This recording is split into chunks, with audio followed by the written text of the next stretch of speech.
Yes. So good evening all. This is the 15th talk in the Alumni G series of the ISHE student chapter of Shastra.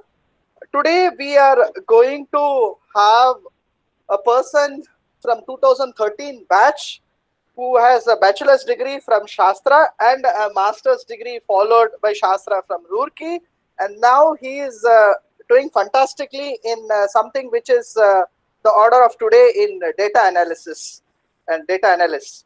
So I think that's a very hot cake, and that's why probably he has given the title as data as the new oil, or probably the oil which will determine the economy of a country, and also probably many of our careers as well.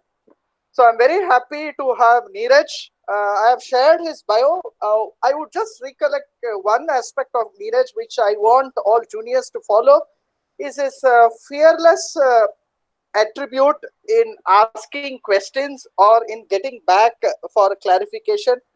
Uh, I don't think when I look back, he never hesitated to ask question, whatsoever be the question, howsoever trivial it be. If he has a doubt, even if others were very clear and he was not clear, he would ask many times in the class or off the class. So that's one very good learning attribute one should have as part of an education career. So this is something that the present students can also take it up. Thanks, Neeraj, for coming forward to share your experience with the present students, and you can start.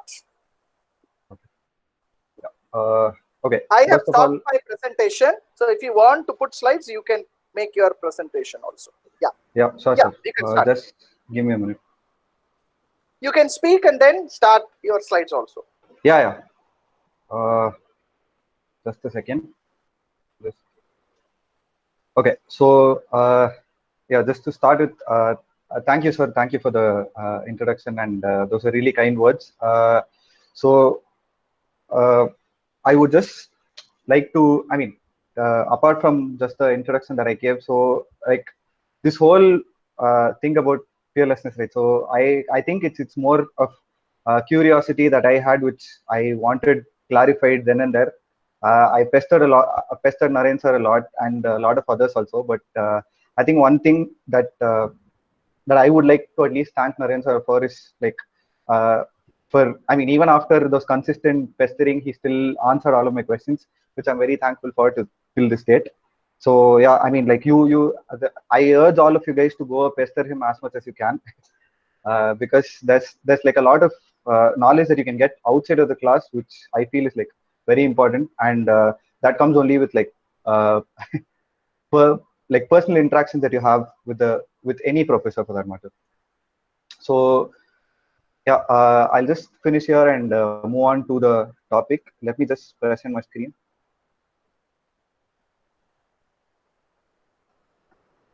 Okay.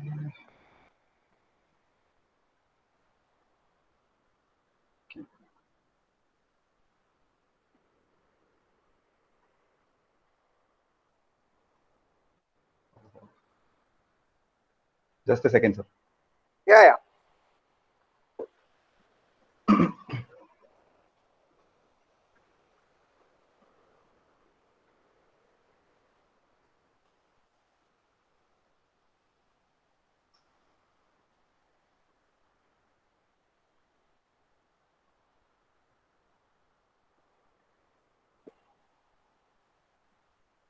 Okay, are you guys able to see my screen? Yeah, it is visible, Neeraj. Okay, yeah, thanks, sir. Okay, to start with, so this whole session is going to be about data analytics as such. First thing, why? What are the different uses of data in this age that we're currently in, and what are all the different career perspectives? Career prospects that you have, and also I just want to share my experience of navigating through the professional world, like how it was new to me and how I got accustomed to it, and what are all the key takeaways that I have from that. So to start with, this is currently becoming more like a very famous statement, data is the new oil. So yeah, so and like the subtitle as it says, a wise man once said, information is wealth, right? So yeah, so to start with, how many, I mean, before going into the slide, I just want to say that I want it to be a little bit of an interactive session. So if I might put up questions or something, so feel free to answer if you can. So yeah, just to start with, have you guys seen this movie which goes by the name Boys? Any answers? So you can ask them to put it on the chat, so that Yeah. that's much more easier. So people can put it on the chat. Yeah. Okay. So there is basically the scene where I mean, Sendil says that I have a whole database of all the places where you get, I mean, you get free food, prasad, whatever you call it. So where you get free food, and what I'm giving you is actually information, and it is not food, and information as well. So I just wanted to go with this because this statement was made. I mean, this dialogue was written somewhere around 2003, and here we are now, where data plays such an important role in fueling a lot of industries. So as you can see in the graph below, that I mean, so what started off as like in this is a span of growth within like 8 or 9 years, right? So what started off as like a 10 billion market share is going to grow somewhere around 90 to 100 billion in a span of 10 years, right? So that's like a huge accomplishment, right? So what is so special about data? I mean, this data has been there for such a long time. Like I think right from the start, a lot of us have been collecting data, and based on that, we've been making decisions. But what's made it so special now? I think the fact is the availability, because of the advent of internet, and how things have grown from there, right? So how it's like I mean, internet is like so freely available now, and in like pretty good speeds as well, right? So that has changed the whole scenario in which we collect data, retrieve it, like, and also given that there is like a huge bump in population, and there are umpteen number of industries, different verticals, and there's like tons and tons of data that we're sitting on, which can be put to pretty good use. And all we need is something. I mean, a tool, or brains to read the data and convert it into information. Right? So this is exactly why it is being compared to oil. So this is from my perspective as someone who's worked in the data field, and I guess I can call myself a chemical engineer as well. So where I draw the comparisons is data acts. I mean, it is literally propelling the industrial growth at the moment, or I mean, different sectors. Like you just take Netflix for example, right? So even all your streaming platforms, be it Netflix, Amazon, Hotstar, right? On one side we have these, and on the other side you have giants like Google, Amazon, who are literally using data on a day-to-day basis to make decisions and grow their business. This is exactly how oil was when the industrial revolution started. It was used more of processed oil was used as a fuel in a lot of things, and oil in itself had a lot of components, or a lot of byproducts that were like really useful in day-to-day life, consumer products basically. So all this is what led to the huge boom in industrialization, and also oil being like the backbone of that. So that's one comparison. And the second comparison is that the whole process of data analytics, right? So that can be split into two different the same. One is upstream, the other one is downstream. So in upstream, like when you take an oil and gas industry, upstream is more like extracting the oil from the source, right? And downstream is processing. The same way here, upstream is more of extracting the data and storing it. Though at least when it comes to data, it's more of storage that has taken a huge leap, because I mean, I think the difficulty was to store the like the amount of data that we had. So I think with respect to storage, I mean, I have to stress more on storage here. And when it comes to downstream, so retrieving the data and converting it into meaningful information. So that is what drove all the industries, like giving more insights into how different verticals in the industry was performing. Like say, you have supply chain, you have marketing, you have finance. So there's like data involved everywhere these days. Okay, so just to uh, give you an example, so let's just take Netflix because it's like very relatable, and it's one of those industries which I mean, sorry, it's one of those companies which used data and propelled its way forward into a huge success.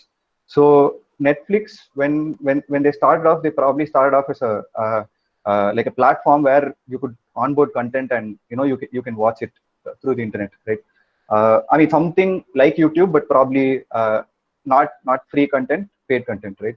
But they understood that they can change the whole customer behavior, right? So from going to theaters, just sitting at home, the comfort of your home, and looking at your screen, and given that there were uh, I mean, huge technological advancements in terms of the TV, the viewing experience, right?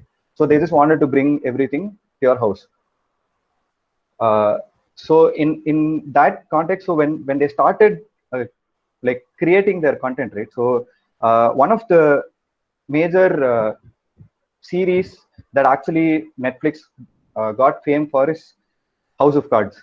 So the House of Cards, I mean, this whole series was made in, I mean, it was first made in like Britain, right? So it was based out of that, but they remade the whole thing in. I mean, they made a US version out of it.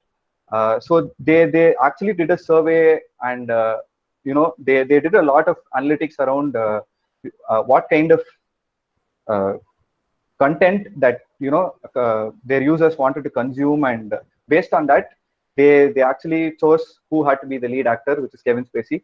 And how, I mean, like basically how much of a reach it will have, because it was based on I mean, like based on a political standpoint, and what kind of a reach it would have, and what kind of a message it had to show, etc. So that's how, that's how much data can actually help in pushing an industry forward.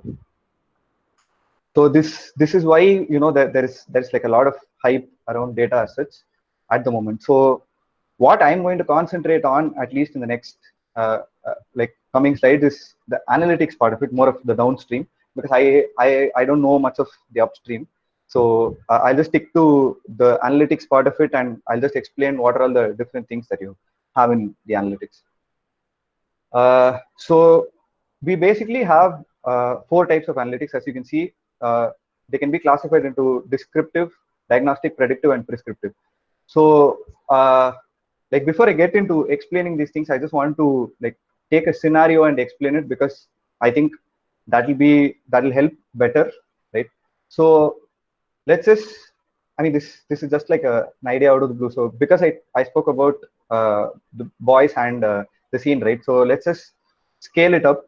Let's just say that I wanna do social service by I mean, there are a lot of poor people who are stranded, who probably don't know what to do for like the daily bread, right? So, and there are a lot of these places where you have I mean, supply of food which can be delivered to them. So let's just say that this is more of a social service Swiggy initiative, right? So just making sure that all these, I mean, all the food reaches the people that it needs to. So this is like the kind of idea that I have, and based on this idea, I want to explain what descriptive analytics is. I mean, what each type of analytics means. So descriptive analytics, as the term says, is more of like you basically understand what is happening with the data that you have. You just understand, like you just answer basic questions out of that, right? So from the problem that I mentioned, so just before starting, is like the problem clear to you, or the scenario, is that clear to you? Just share a message on the chat. That'll do. Or if you want me to use a different example, I can use a different example, something that is easier to understand.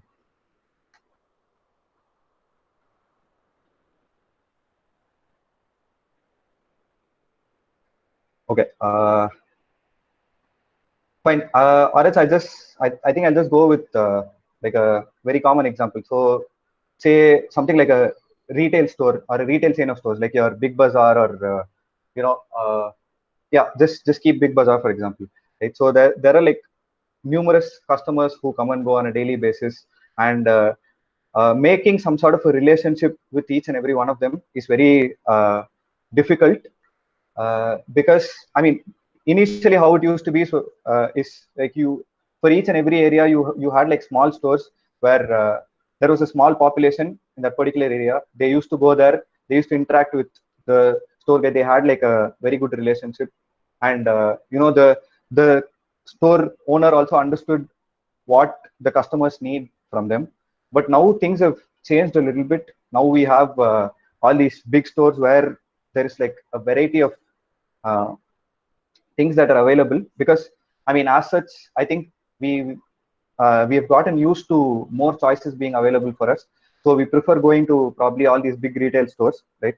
So let's just take Big Bazaar for that example. So descriptive analytics would be something like, so on a normal day, these are the number of customers that I have, compared to something like a, say, on a day that I'm running a sale, or say on weekends, compared to weekends and weekdays. So weekends would probably have more footfall, or I mean more number of customers coming in. So that, I mean, doing all this and analyzing data and coming up with findings like this, that is called descriptive analytics, right?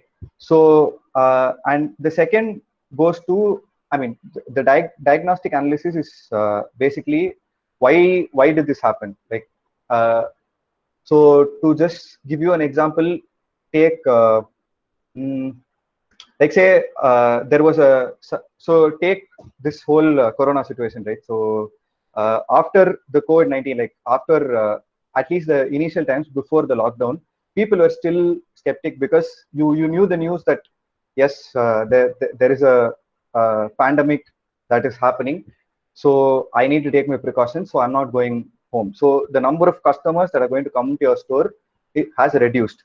So why did it reduce? Because there is an information of a pandemic that is I mean, that's going around in the news, and it is because of which that there are lesser number of customers coming to my store. So that is diagnostic analysis. Now predictive analysis is telling you that this is exactly what will be the dip in sales uh, because of this whole pandemic. Say, I mean, just imagine a scenario where there was no lockdown that was technically introduced, but more of, it was a self-imposed lockdown that all of us had. So if that was the case, just predictive analytics would basically tell you that, say in the month of February, in the month of March, this is the number of customers that you had, and it has been reducing. And if it reduces at uh, this rate, this is the impact that it will have on the number of customers who visit your store on a daily basis, or say on a monthly basis or something. So that is basically predictive analytics. Now going to prescriptive analytics, which goes one stage more, and then basically and tells us what are all the things that we can do in order for us to probably bring back sales, because of the whole pandemic thing, that there would have been a lot of sales that would have dropped. So how do we bring it back? So one of the options that they have is to partner with more delivery apps, like say you have Dunzo, uh, or probably have their own delivery force which can do home delivery, right? So these are the things that prescriptive analytics says. And then it also says that if you start delivering with this particular workforce, this will be the I mean, this it answers question like what will be the number of customers who will go via this delivery app, and how much will be the impact of uh, this whole delivery initiative on sales and on cost, etc. So that is basically prescriptive analytics, and it will answer the question as to if this will be profitable on a longer run, because this whole situation is going to I mean, this whole situation is going to extend. So it is better for them to also get prepared as to what are all the new things that they can introduce, and if they introduce those new things, what is the kind of impact that will have on their revenue, or I mean, anything for that matter. So these are the types of analytics and like, so this, I mean, descriptive analytics is probably like so in terms of difficulty also it goes from left to right. So descriptive analytics is probably the easiest because it just involves you taking numbers and then crunching it. But when you go to prescriptive analytics, you need to understand the business and also how you should go about, say, predicting the revenue, or, you know, it basically involves all these analytics into it packages all these things into a single thing. So yeah, so these are the types of analytics that you have. uh, so now getting into the different job titles that you have, and what are all the skill sets that you need, and also various jargons that get thrown. So because this is like a growing field, there are a lot of I mean, there are like a lot of articles that you can read upon, and I mean, there's like a lot of buzz around this, right? So there is also a lot of jargons that always come whenever something gets prominence, correct? So I just want to explain all of these things to you so that it's easier for you. So even when you're going through Google to like search for these topics, it becomes very easy for you to understand what it exactly is. Uh, so going into the details of it, so I mean, you can majorly classify the roles into, I mean, classify into 4 roles. So one is the data engineer, data analyst, business analyst, and data scientist.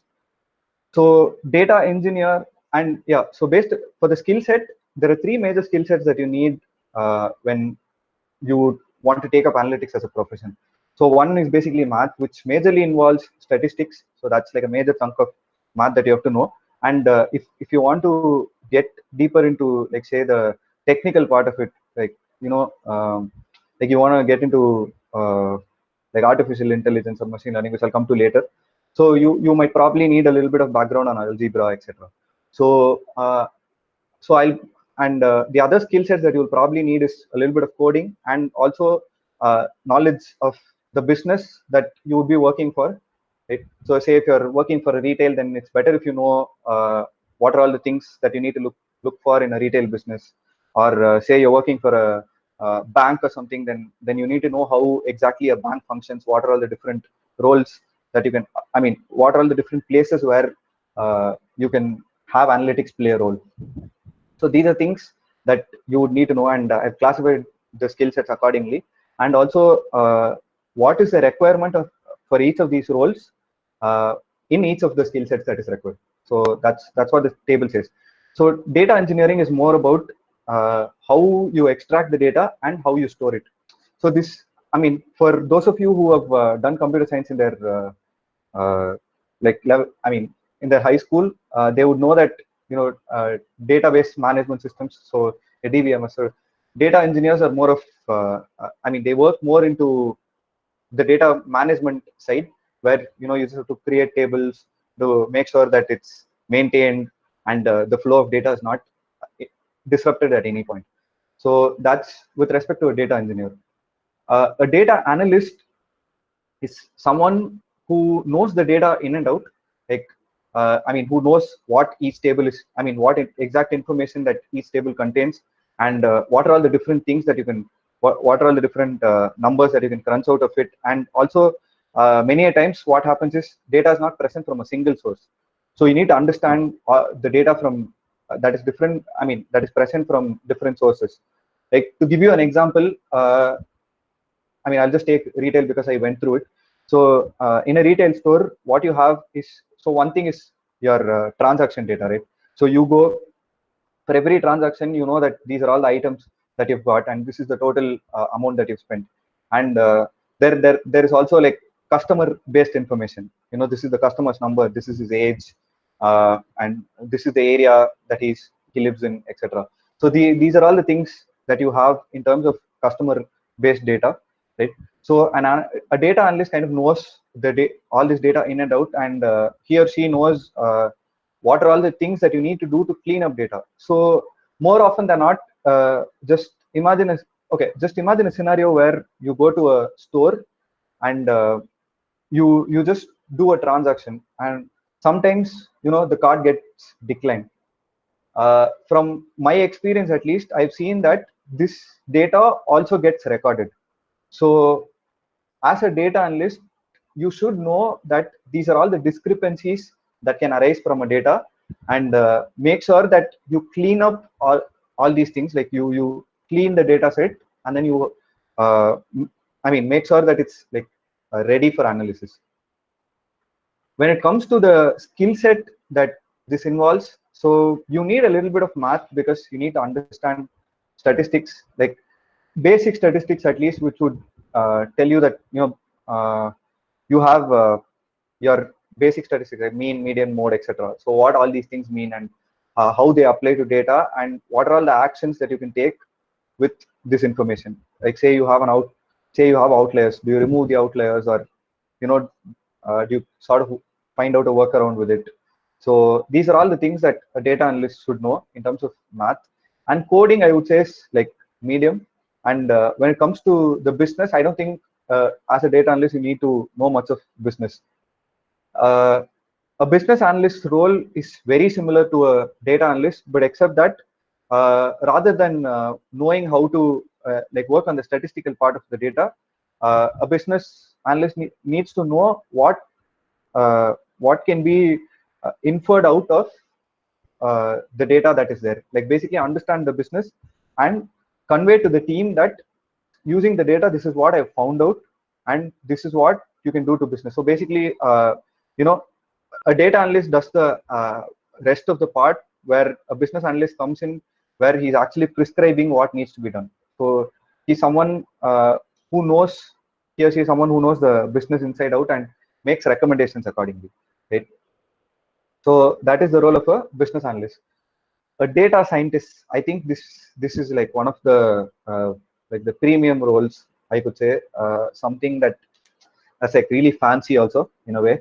So data scientist is someone who knows like all these predictive models. So there are like numerous models that you have, and numerous mathematical techniques that you have to like solve the models and come to a conclusion. Just to give you an example, right? So even in, I mean, most of you, I am guessing, should be aware of regression. So in regression, you have linear regression, and then you can fit like a polynomial, and then you have something called logistic regression, etc. So what has to be used where exactly, and what are all the mathematical logics that are been involved behind these things, and uh, also like how do you basically codify this, like basically write it into codes, the modules, and then process the data and give it to the business.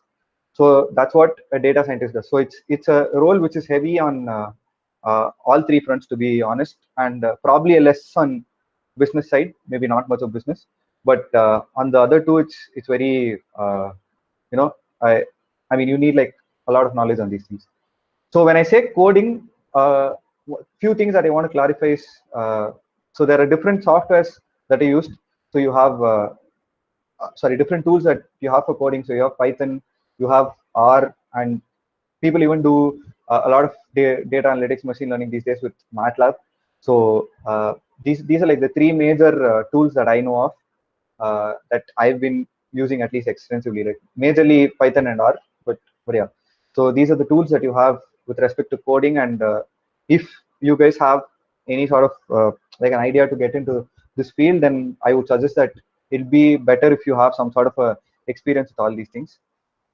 And the business aspect of it, I think you will have ample time once you go into, I mean, like you join a firm, you join the role, and you will have ample time for you to catch up with respect to business. And it's something that you learn as the, I mean, as you work in the team.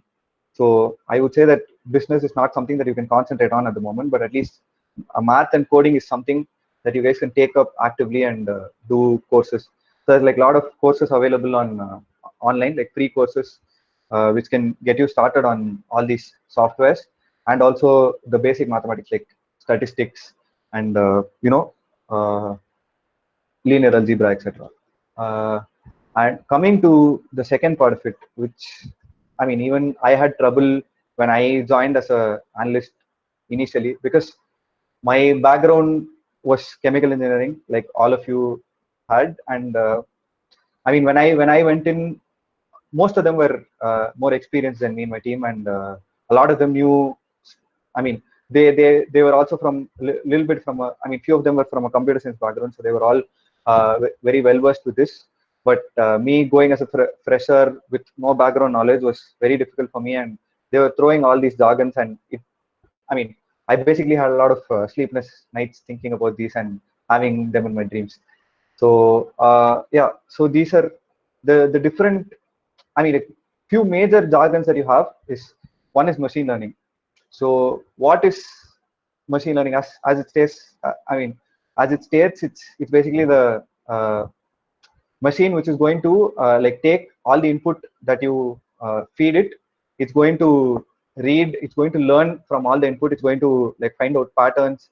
It's going to process all the information that you give it, and it. I mean, so after that, anything.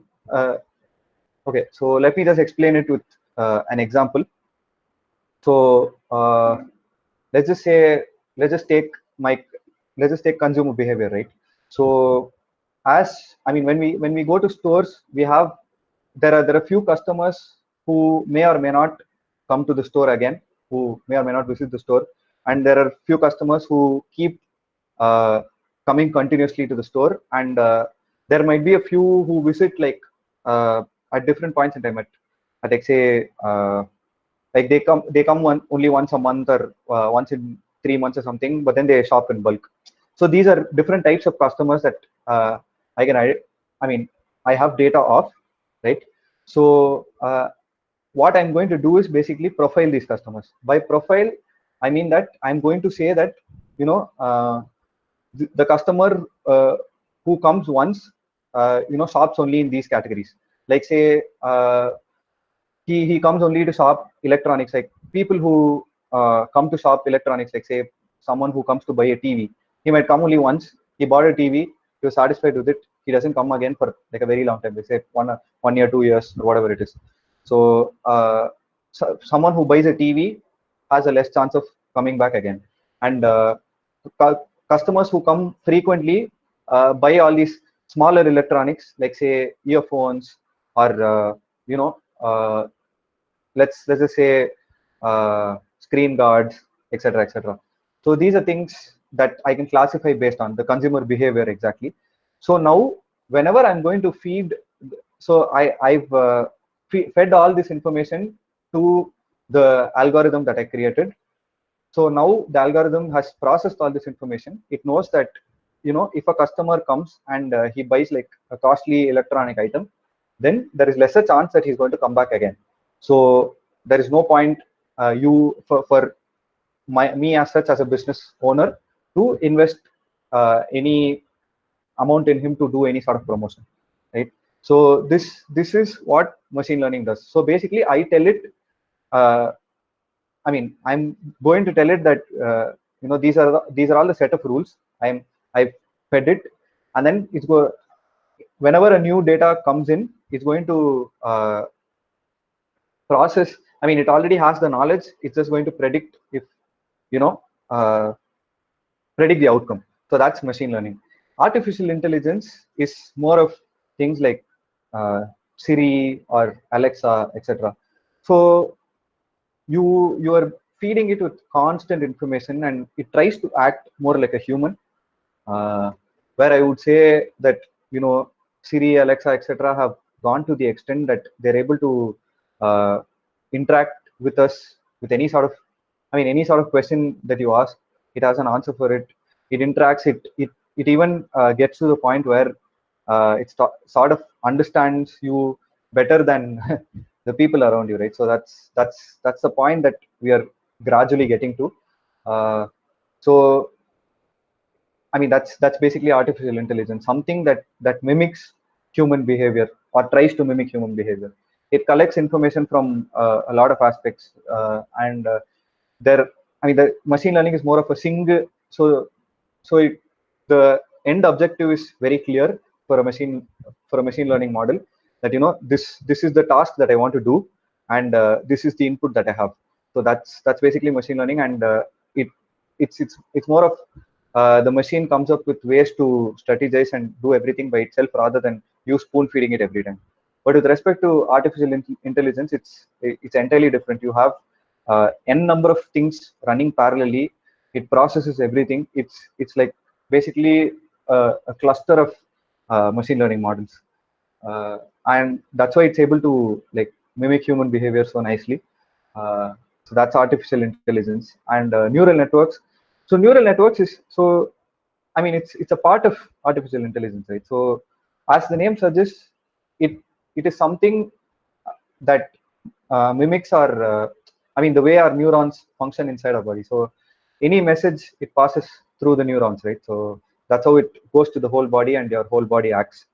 So it's the same way that the algorithm is also structured within an artificial intelligence framework. So that is basically neural networks, putting it in a nutshell. I don't want to get into the specifics because it gets very boring if I start off on that.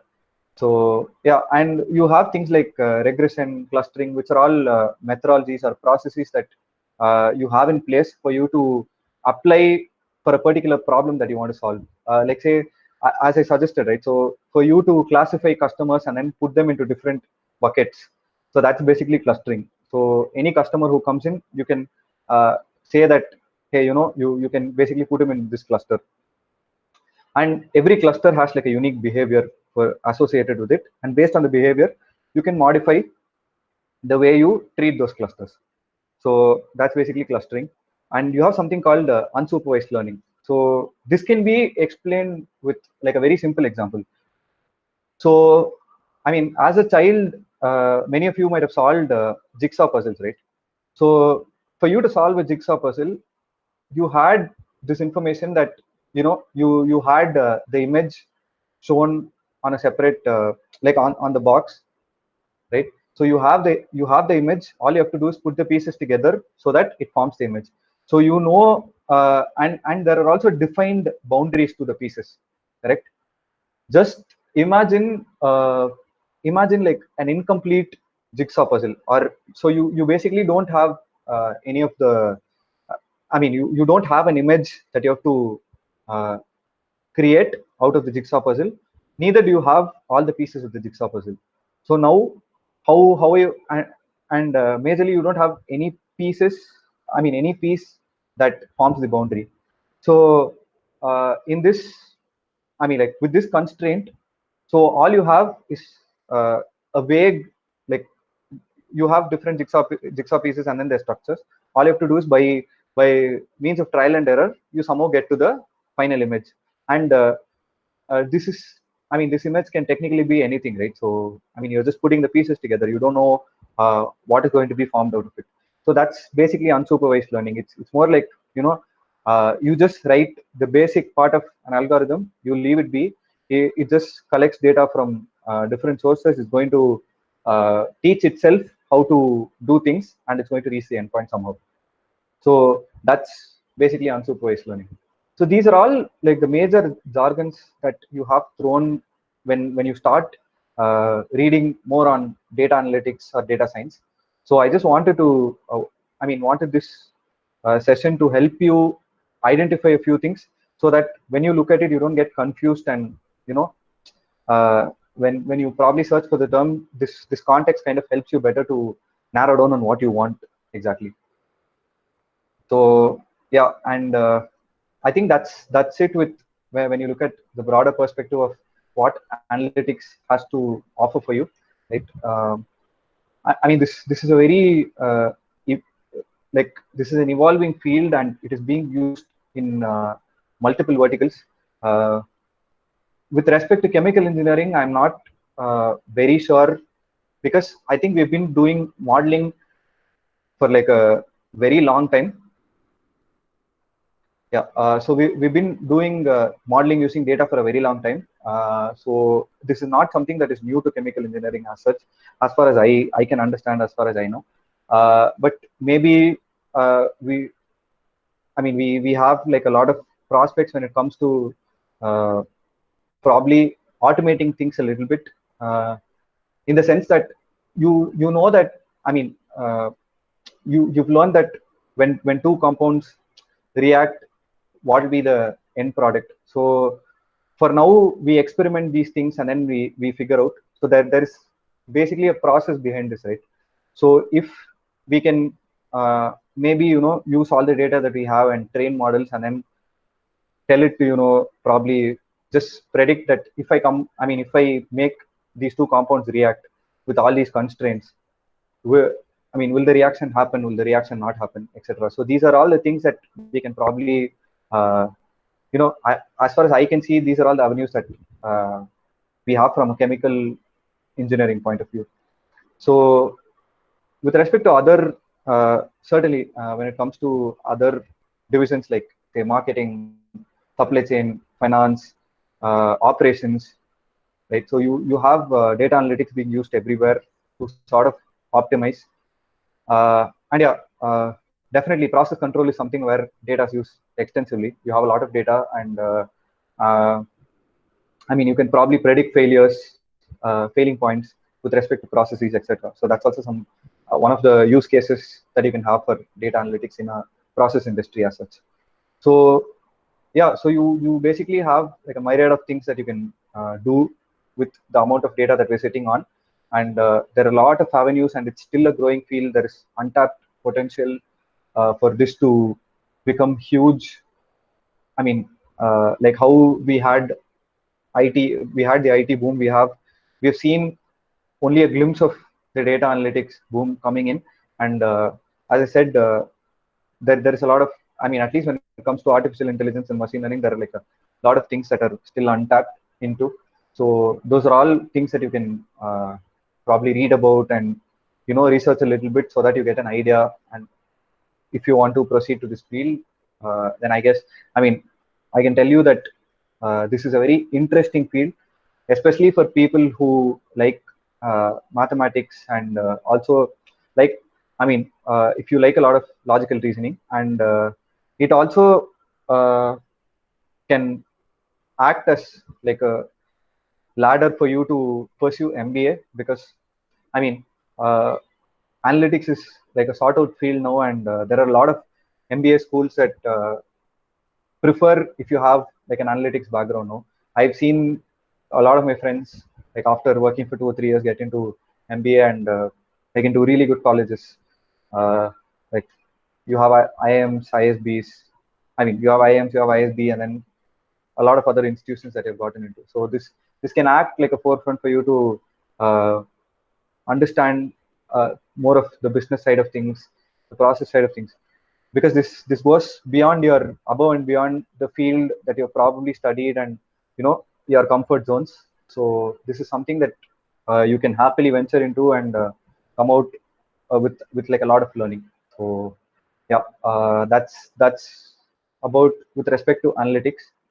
Now to my final slide. So this is more of, you can say that this is more of gyan, or I just want to like give you guys a heads up as to what lies ahead of you in like the professional world, and what are all the skills that is I mean, that if you have prior, it'll be easier for you to I mean, like when you get a job.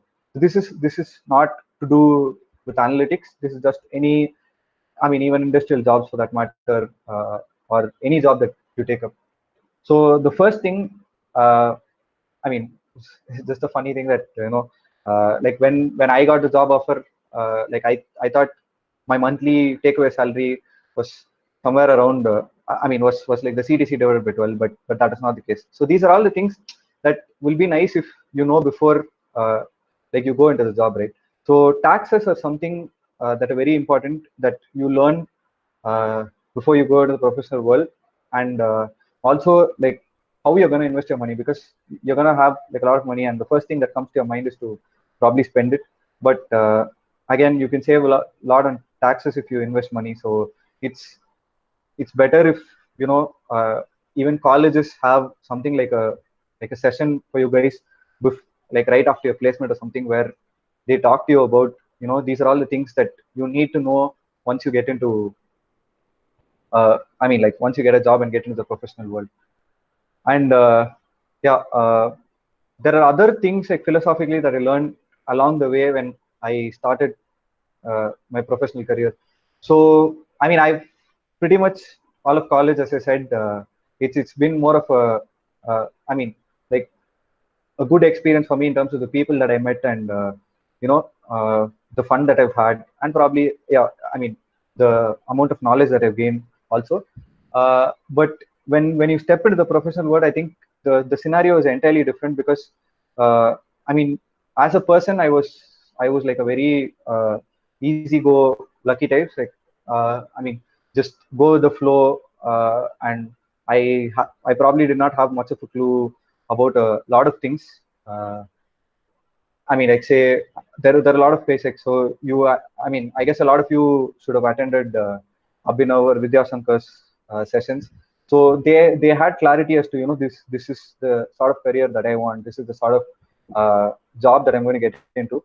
But I don't think I had that sort of a clarity. And to be very honest with you guys, the reason that I took up masters was because, like, right after my BTech, I sort of I mean, I landed a job in Accenture, but I mean, I was very skeptic to get into it, so I just wanted to try my luck with 2 more years of chemical engineering and see where it got me. So that was the entire mindset that I went into, because it was too sudden. I had no plans. I mean, I had no clue that I would actually crack GATE and get into a, I mean, get into IIT Roorkee for that matter. I mean, I had no clue about this, so it was like decisions made in the spur of the moment, and probably I just lived with it. So that's how it has been. But when I entered the professional world, it was like a very different experience for me, because I mean, you basically meet different people who have a lot of experience, even freshers who are probably I mean, who are probably more knowledgeable than you, and there is a high chance that once you get in, you might be intimidated by all these things, uh, that can take a very big hit on your confidence. But let me just tell you that, you know I mean, whenever we enter something new, people do not expect you to know everything. People do not expect you to be a I mean, be on top of everything, right? So one thing that I've learned is have a lot of confidence, and that confidence only comes when you also accept to be vulnerable. That is, uh, I mean, you accept that, these are all the things that I know, and these are all the things that I don't know, and I'm ready to learn it. So that automatically gives you the confidence that you need. And the second thing that I mean, that you probably need a lot is thought clarity. That is, whenever I mean, like, you want to do something, make sure that you understand what it entails. That is, what you're taking up, uh, be it a responsibility, be it a project, be it anything. Make sure that you have entire clarity on that. Ask a lot of questions. Don't hesitate with respect to anything. Uh, and nobody's going to judge you based on that. And even if they judge, I think they are at a loss there, not you guys.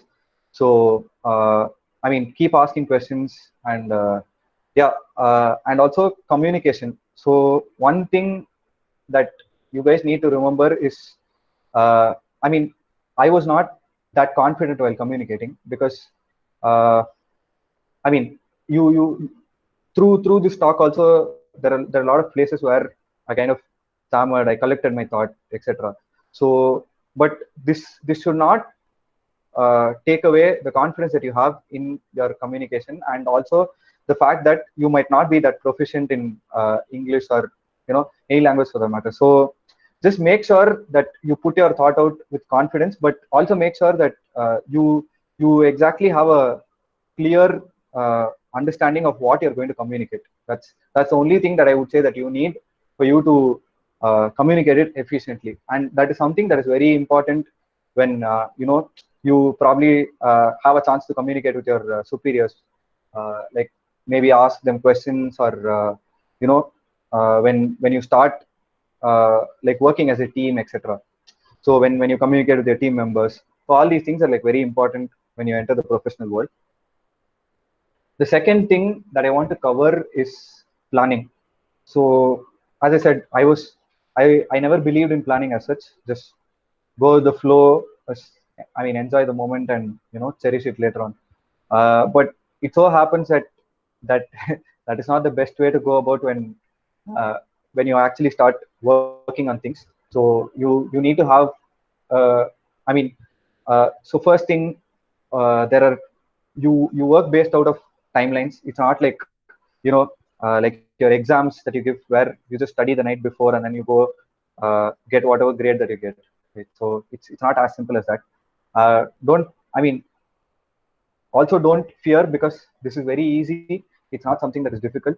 So you work on stipulated timelines, so it's very important for you to plan. And you, more often than not, you will be handling multiple things, which might also get you to a point where if you spend too much time on one thing and you forget the other, you can lapse on timelines, and that can have an effect on your efficiency as such.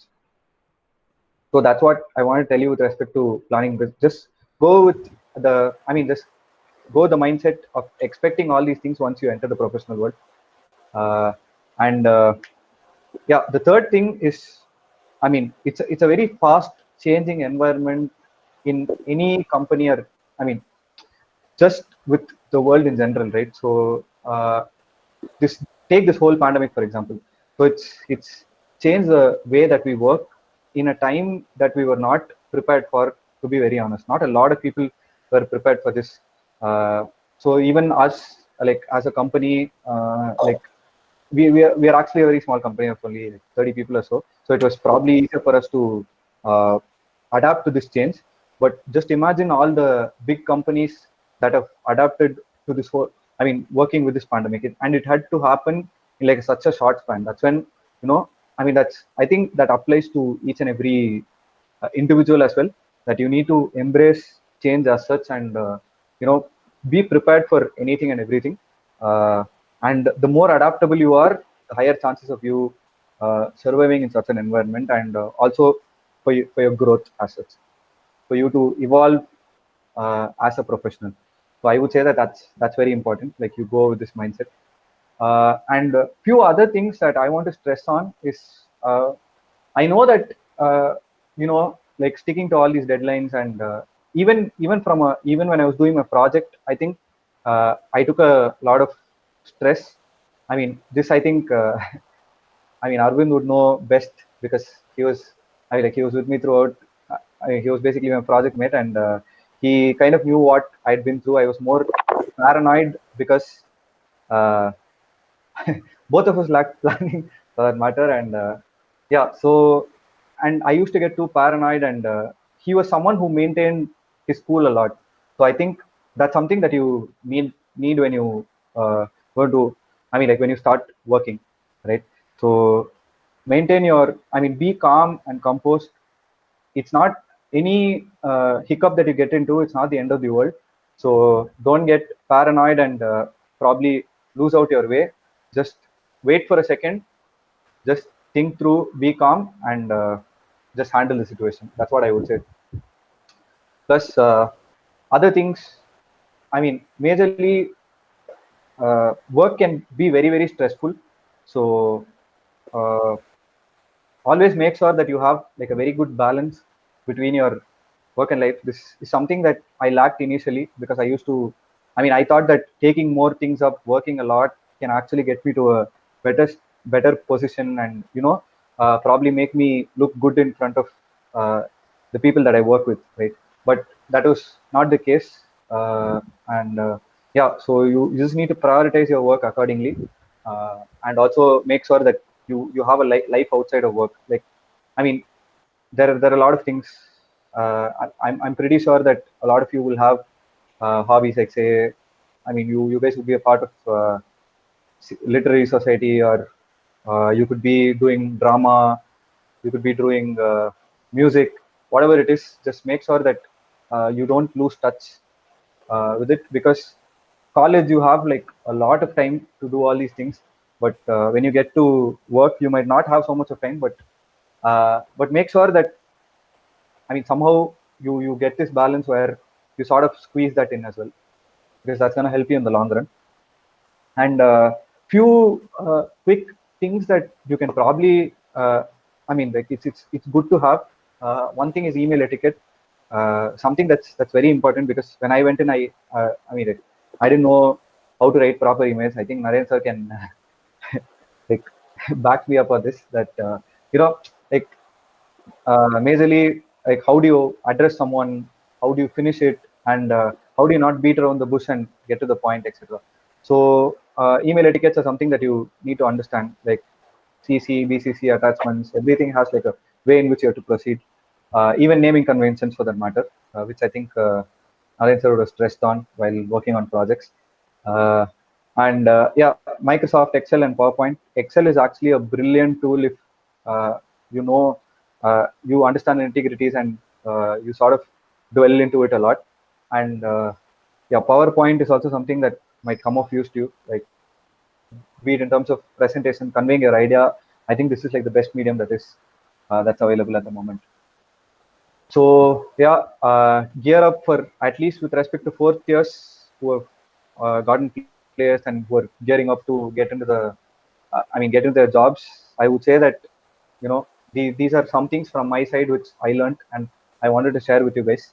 So Yeah. I hope this helps, and I also hope that this whole session threw a little bit of light into what analytics holds, and like what as an engineer, when you get into the field, what are all the things that you need. So yeah, Yes. thanks for the time. Yeah. Thanks, Neeraj. There's a lot of questions already in the chat box. So I think you can read the questions and probably just orate the questions also along with the name of the person and then try to answer it. Yeah, okay. Yeah. Okay, first, Aditya, when you were very much interested in chemical engineering, what made you to take up an IT job? Okay, so I was interested in chemical engineering, definitely. That's one of the reasons why I also pursued masters. But as I've mentioned out, there are two different ways in which you approach things, and also it all comes to the availability, right? So there are not, there are too many chemical. Uh, I basically wanted to take up a job. I was probably not that inclined to do any sort of research post this, and yeah, that's probably one of the reasons why I was not able to land a job. I mean, like, I was not able to land a job that I wanted, or in a company or in a workspace that I wanted. Probably this again goes to the fact that I was, I mean, I did not know much into the scope of chemical engineering or what the job entails as such. There were companies like Krishna Antioxidants, so antioxidant companies that came for placements, and at least the year that I went into, most of the public sector companies, they said that, you know, there are no direct placements in IIT as such. So there were too many chemical engineers. So both BTech and MTech people competing for like say only a few companies, and yeah, so the probability of landing a job was pretty less. And I did try for a lot of companies, but I guess it was the more of, like, I couldn't really land a job because, again, I compete. The competition was with BTech people and a lot of other MTech guys who also had a little bit of job experience. So I think that changes the whole scenario. And because I did not want to also pursue PhD at that point in time, I just took this up, and I kind of had an idea as to what data analytics was at that point. At least before sitting for the company, I think I did a little bit of research, and I knew that this was like an interesting field because because majorly what you want, like the prerequisite was logical reasoning and a little bit of mathematics. So that's all that you needed, and it was not technically an IT job per se. It was a little different than that. Pretty, I mean, uh, the way you look at it is a little different. But yeah, this is the major reason why I took up this job. And probably after that, I did not have an inclination to shift verticals because I was I mean, I like the profession that I'm in currently. It So, offers a lot of so challenges. that's fantastic. The last line that you like the job that you're doing. That's the most important thing. Yeah, you can go on to the next question, and because there are so many questions aligned, so you need to be crisp and to the point. Yeah, sure. Because like how Uh, you are bombarded me with questions, so many people are bombarding. So just stick to the point. sure, sir. Yeah, definitely. Uh, Vidya Shankar's question. yeah. How was your career challenging, and in what ways you overcame obstacles despite having a chemical engineering background and still moving ahead in data field?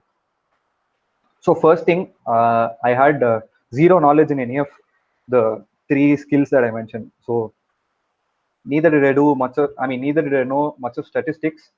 I mean, not did I sort of understand coding all that much, like a very basic background. I think I just jumped into the pool without knowing the depth of it, because you just learn swimming like that, right? I mean, they always say that it's the best way to learn swimming. Like you just jump into the pool and just try and, uh, I mean, just help your survival instincts uh, make you go through the decisions. That's sort of how I looked at it. And as I said, it was interesting from the day I entered. Uh, and having a chemical engineering background sort of did not hinder any of this, because the people that I worked with came from a lot of different backgrounds. Like there were people who had an economics background, the people who had like a mathematics. I mean, mathematics is still related. So there are people who are from mechanical engineering, etc. So uh, the field was very different. The challenges as such, if you look at it, it was only like me not having any of the skill set required. But I think I was prepared to uh, like experiment my way through. That's what I would say. Just go with an open mindset, and things become much easier. You don't see them as obstacles, and it's just easy for you to pass all those things. That's what I would say. Yeah. Niranjan, to pursue masters in data analytics, is undergrad in computer science, mathematics a must, or even chemical engineering? Uh, so as I said, it'll be good if you have a computer science and mathematics background, but it's not utterly necessary, except for if you're probably taking something like I mean, very specific masters into, like, say, machine learning or data science, etc. So those things require for you to have a little bit of experience with respect to computer science, and definitely data engineering needs a computer science background, or else it becomes very difficult. For chemical engineering, chemical engineers, I would say the best is to start off uh, looking at, say, business analytics or data analytics uh, masters, which would probably be much easier to land as a chemical engineer, and you don't need much of experience with anything like I mean, any sort of prerequisite or background into coding or mathematics. I hope that answers your question.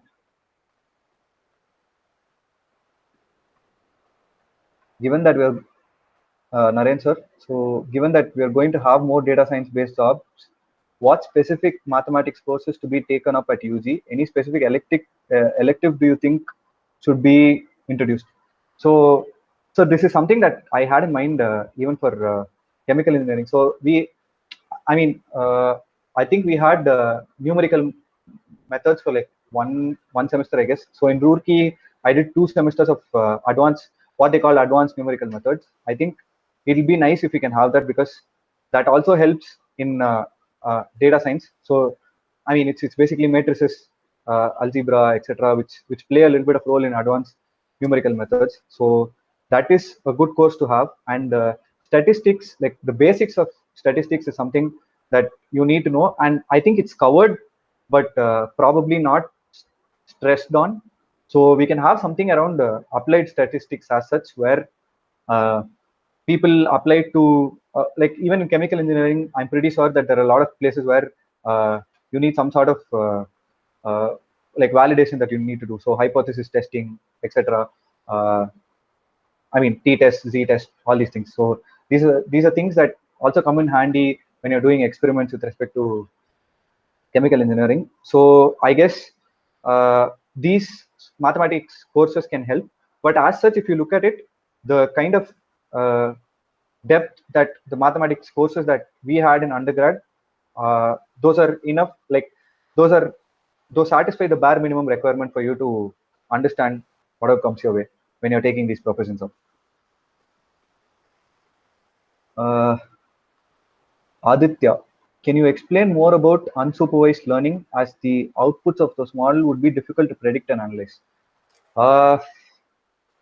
Definitely, yeah. So unsupervised learning, I mean, I think this will be better if I kind of explain with some sort of an example. So I'm just trying to look at if there is an example that I can have.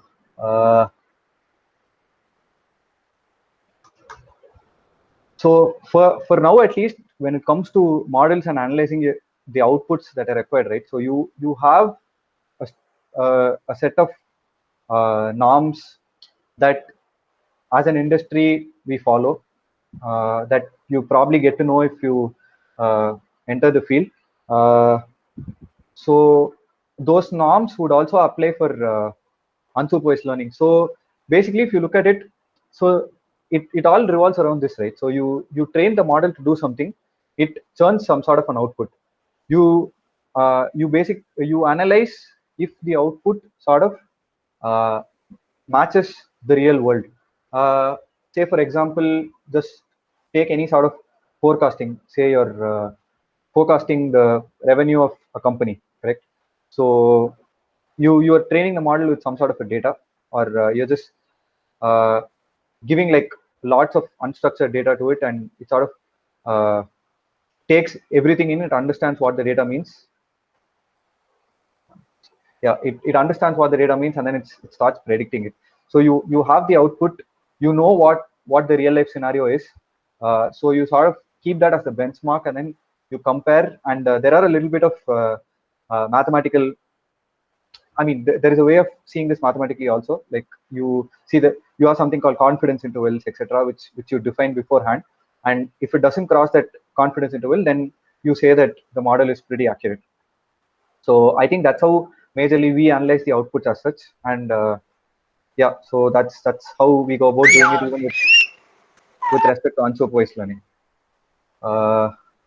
Nitish, thoughts on invasive data governance, data black markets, and yeah, okay. So this is a very sensitive topic, to be honest.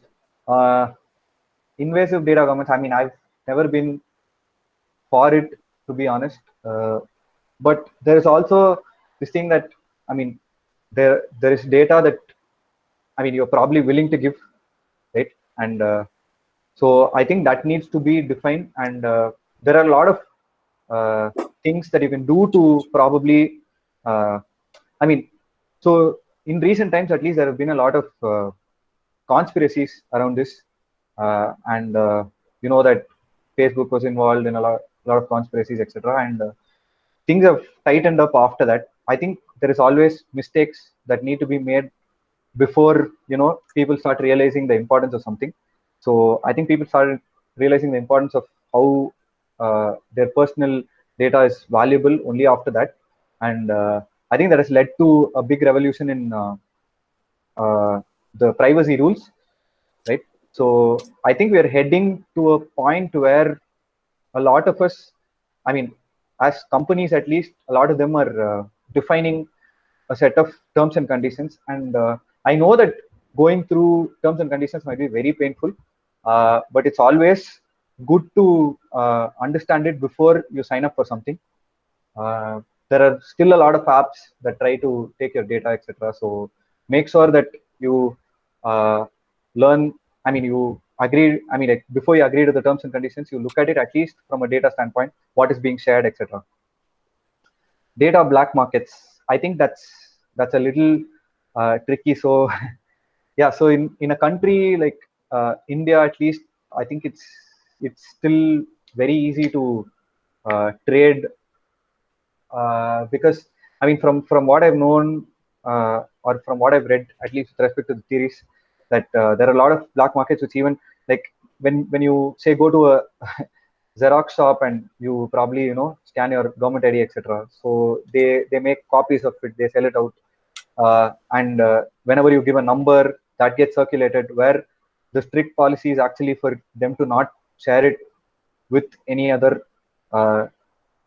like data provider as such. So that's something that they shouldn't be doing, but there is no strict governance with respect to that. And I think uh, we need to be very careful. uh, I guess people are getting that knowledge and we'll get there soon. Causation versus correlation, that's actually a very good question. So uh, there is one major thing. So whenever you see data that it can it's not always a bible that you have to go by. There are always uh, i mean a correlation does not always mean causation. Like this, you might have seen in experiments also. Like say when you're doing some sort of a let's just take titration for example, right? So say you just have 10 data points, you have done it at different concentrations, you see a graph, and then you say that yeah, my data is linearly correlated. But you need to understand that you've actually taken only like 10 data points, and you don't have so much to actually conclude that this is the causation. uh, so I think causation and correlation is something that is very, very tricky, and you just have a thin line which separates uh, you know which separates you from making a mistake, or just reading the data and saying that hey, this is actually the cause of uh, I mean this is actually the cause of whatever the scenario is, right?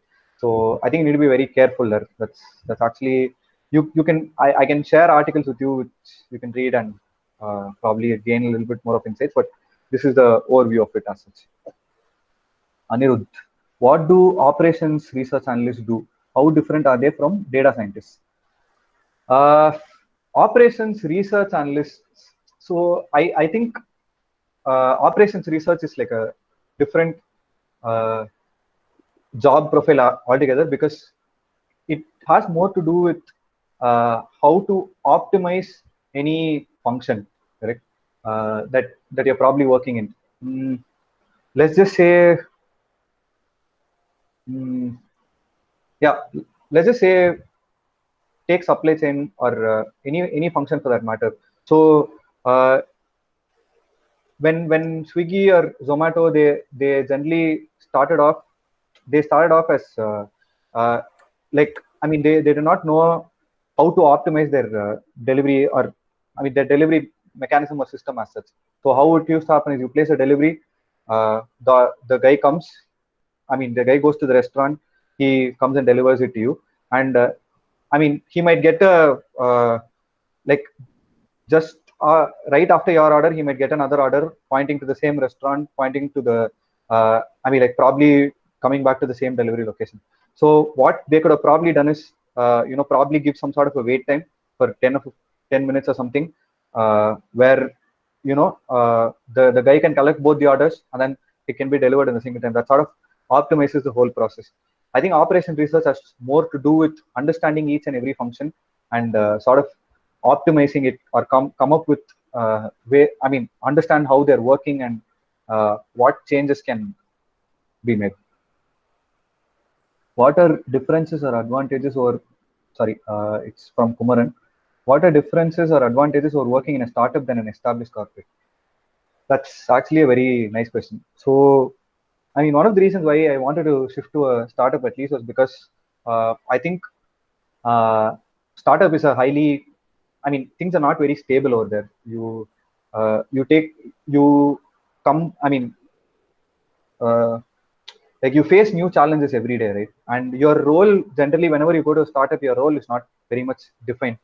You're all over the place doing a lot of things. It's more of jack of all trades rather than just like doing one specific thing and churning your own results every day. So that was one of the major reasons why I like a startup. And when you look at it, the environment as such is very different, because you have visibility into to the higher levels of the organization. Like there's always when you go to a bigger organization, uh, you generally don't get to interact on a day-to-day basis with the founder of the company, or probably the people who are there higher up in the ladder. But in a startup, it's very different, because all of them like it's easier for you to interact with those guys, understand their perspective, how they went about like starting the company, etc. So I think in that way, startups are more challenging, and at least when you are in this age where you can take the risk of experimenting, I would suggest that you can go to a startup, because these days, uh, I mean, there are a lot of people who actually invest in startups, so you're not going to have any sort of trouble with respect to a startup struggling, etc. So just make sure that you align with the idea of the startup that you are going into, and you sort of understand what they do, etc. So yeah, and with a startup, yeah, exactly, you can just evolve as the company also evolves. So that's a very nice thing. So there are any other questions? So that's Neeraj. So any other questions? So you literally got so many questions. It is tough. I totally agree. Yeah. Right. But I think I should appreciate or should tell the juniors that the kind of learning attribute that Neeraj had then and now has never changed, because now also in many questions he started, I think in one question saying that I have zero knowledge of this, but I was made sure that I will learn it, or I'm determined to learn that. So that the very notion of not knowing something, if somebody knows, I think the person becomes more educated, right? So because then you know literally what you have to learn. So that's something that the present students should develop, that not knowing something is not at all a problem, but as long as you know what you do not know. So any other yeah yeah Neeraj, are you able to speak? Yeah, yes, sir. Yeah, okay, yeah. Any other questions anybody has? Okay, so if there are no questions, I think we are close to almost an hour has passed. Yeah, Wow. so so I will present the image for sure at the end. Thanks, PG. Uh, PG is one kind of person who is actually very much interested in computer science, and he actually wants to make computer Oh, science data and in chemical engineering. So I think your talk is definitely beneficial with what PG is there about. I would definitely. like to take closing comments. And before taking the closing comments, I think just it shows the popularity of Neeraj. Uh, Almost half of the people who were online were from his own batch, including his own juniors as well. So that tells what Neeraj has networked among also, and is even almost 10 years down the line, he could manage to get it this. Yes, I would like to take specific comments from starting from his batchmate, and I want to pick two people with whom probably he traveled very closely. He traveled very closely with lot many who are there now online, but my pick are on these two people. So the first is that person who enabled or made sure that Neeraj will not go out of the streamlined boundary despite being paranoid in his project days. So I would like to have AK. AK, you can unmute and tell what you felt on the of Neeraj and his talk today, and probably your comments on the session. AK, AK, are you able to unmute and speak? I'm not sure whether he is hearing or AK. Once again, wait. Yeah, he's online. Yeah. So AK, can you unmute and speak?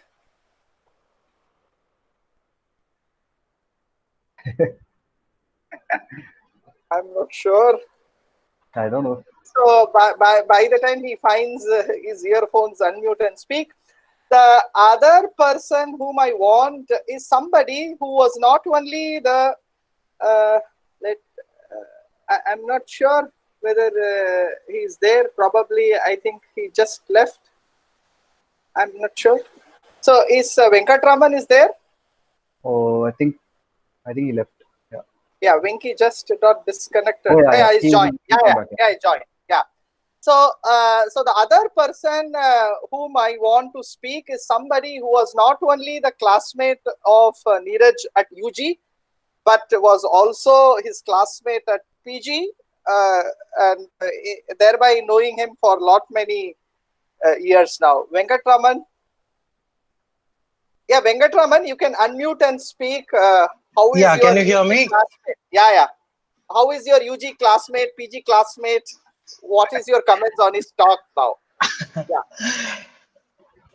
Okay, yeah. So, well, he actually gave an extensive talk, and that would be really helpful for those who are looking for a field in data analytics or even just work in data-related fields. So that was really amazing. I think he made sure he gave information down to the point, and it was very useful. So I also kind of work in the related areas, but more towards manufacturing analytics rather than business analytics. But most of the things actually are the same. That was really good, and of course his popularity, as you said, is it's everyone knows that, right? Copa say fellow. So and this UG time, I didn't know about this paranoid thing. Yeah, he was a little paranoid, but AKA I'm sure helped a lot. And once he came to PG, of course, he wanted to, try his best in chemical engineering. You were actually the biggest motivation for most of us, like to continue in the field in chemical engineering. We thought we would try to, stick on to the field and do something. And just after PG, he got a very good opportunity to work. I was not here during that placement time, but he got placed in Mu Sigma and he joined it. Initially, he had hiccups, but although it was difficult, he got used to it. So I think I see him as a person that would get initially he might find it difficult, but he will fight and he will get comfortable with it on the go, and he lives the moment. He enjoys what he does. Although he will have some complaints, but at the end of the day, he makes sure that he enjoys what he does. Is what I've seen in him. Okay. Yeah. Any other update? Yeah. No. Yeah. Thanks, Yeah. Venkatraman. Okay. So, Great. right. Yeah. Anybody else from 2013 wants to speak? You can speak before I go to the current students who wants to give a closing comment for Neeraj. Anybody? So from I would like to talk, but also maybe so AK is also back, so he can also talk either now or after. You proceed. Yeah, you proceed now. Okay. Yeah. So Neeraj, thank you so much for talking. I think this is a very important topic that people should really start thinking about. I don't think it's really irrespective of the field that data science is really disrupting every field that you're in. And I think definitely with chemical engineering, like a lot of research is now focused on trying to use machine learning and artificial intelligence. But at the same time, I think that it's also riding on a hype right now, and it's very important for people to realize that, which is why I was telling that maybe you should also talk about some of the cons of data science, because it's very easy to get carried away and try to overinterpret data and all that. So it's also important for people to definitely realize that. And Neeraj, like as I can like have very fond memories of being together, both in hostel and in class. We used to sit in the last, and I still remember. I don't know nowadays if you guys get like these newspapers in the hostels, but he would sit with these newspapers and try to solve the crosswords, and this is something that I remember from from all of the classes. I don't know if we were supposed to do that during class, but that's what we used to do usually, sitting in the last bench. So that's something I remember. And I think he's a very like a fun-loving person and really likes, which you can see like also from how popular he is. Like one of the things that I've always been amazed is whenever you're walking in the hostel with Neeraj, there's always someone that knows him and like says hi to him. And I always wonder like how is this guy? How does he know so many people in the hostel? Because hostel has like loads of people, and apparently like everyone used to know him. So that's something that I've always been like amazed about with Neeraj. So I think Neeraj, I would like to wish you all the best with whatever you're doing, and I really hope your startup does well in the coming years. Thanks, Nitish. Thanks a lot. Yeah, thanks. Thanks, Nitesh. Yeah, AK, you can unmute and speak.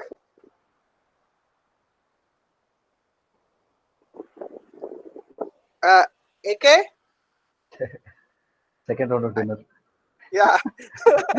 He said he wants to speak. Surely he has put, and I don't know. AK? I'm not sure what is he doing. Right. No, Right. trying to unmute. Right. Yeah, you can unmute at the bottom of your screen. There will be an unmute. So you can just turn on the microphone.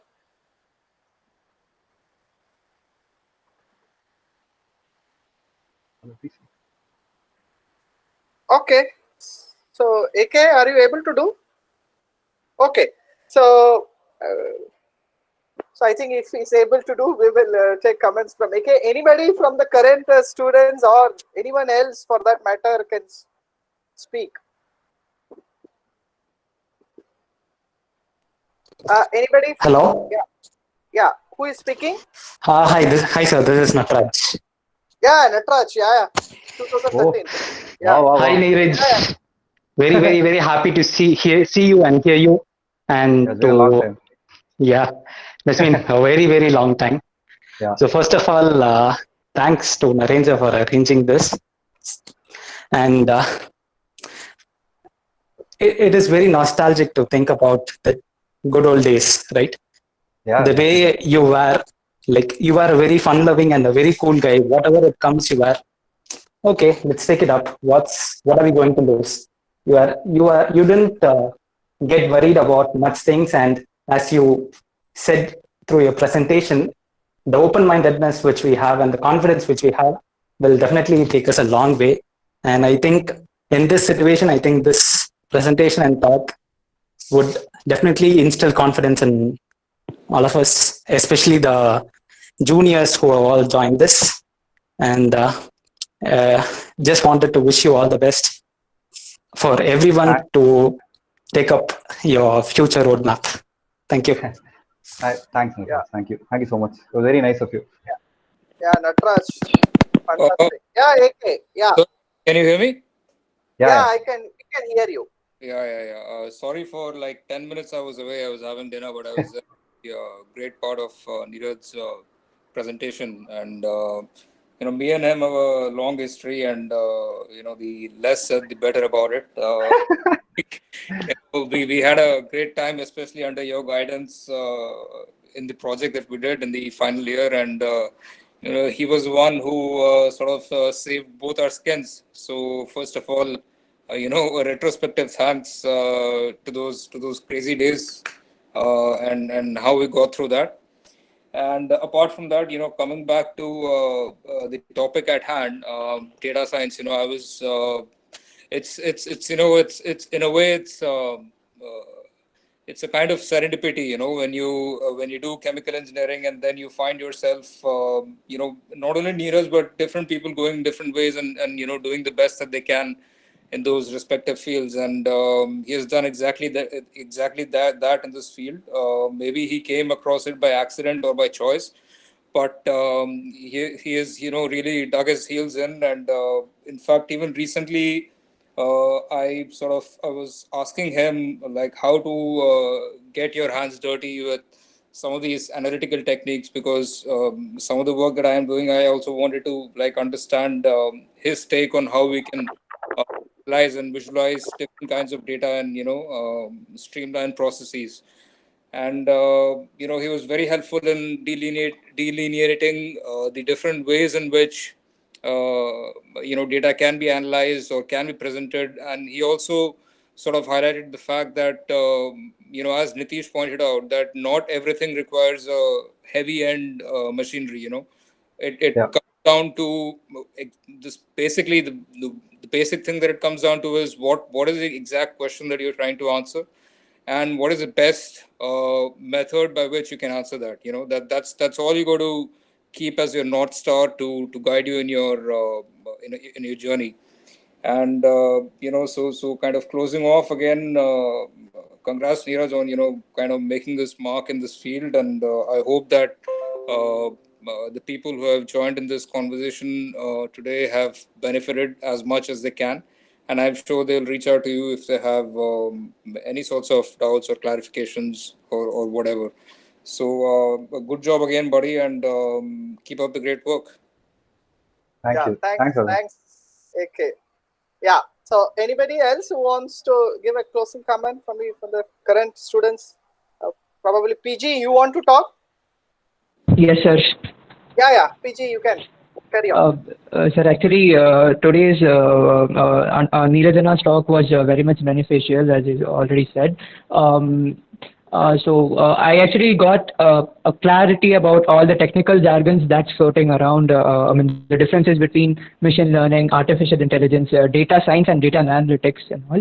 And I really liked the way how with the real life examples that he gave about the footfall of customers in a shop, and about all that about the jigsaw puzzle.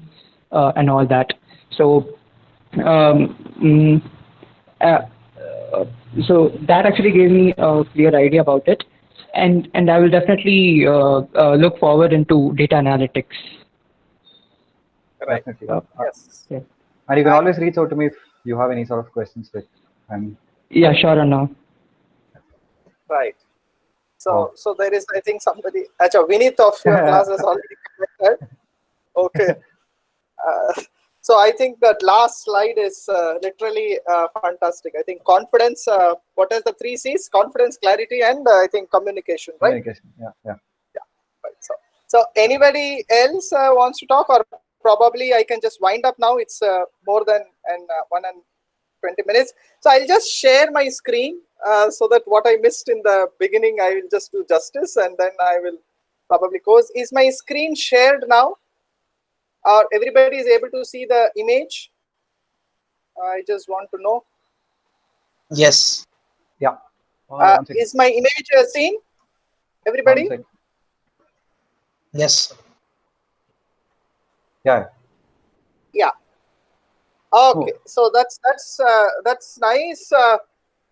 So Neeraj, not only I think the present students, but I also got a good clarity of the terms. What is data engineer, data analyst, data scientist, business analyst, because these are really the jargons that's going around. So it's a good talk, and you have kept the quest of learning all through these years. And what is more touching is you took very simple concept, very simple slides, collected your thoughts and neatly presented, so that people who are aspiring to take up data science can make a difference. The 3 C's of confidence, clarity, and communication is something the students, the present students who are online, who were online, and who will also see this on YouTube has to take it. And very nice set, very bunch of punchlines in the presentation really makes a very good impact. Like planning leads to efficiency, change is the only constant, adaptation leads to survival, and so those are very nice, and accepting vulnerability and to grow it. So that's very nice. Keep it up, Neeraj. I have also noted down your suggestion of having an advanced numerical methods as part of the course curriculum. So let's look into it. And not but least, coming to the popularity of Neeraj, it's not only his classmates were there, but we also had today one another person from his batchmate from mechanical engineering. Mr. Varun Shankaran was also there online for quite some time. Right. So that and I think he joined all the way from Dubai to hear your talk, and I think just because of data disruption, he could not continue. So that speaks about the networking, the data networking that already Neeraj into. Probably by the degree program he was in, but he was always data networked right from his undergraduate days. So I'm very happy to conclude this 15th alumni meet series with Neeraj from the 2013 batch. And once again, Neeraj, thank you for sharing your expertise. And thanks to all the people of the current students and more specifically from the 2013 batch who spent time for this talk. Thank you all. Thank you, sir.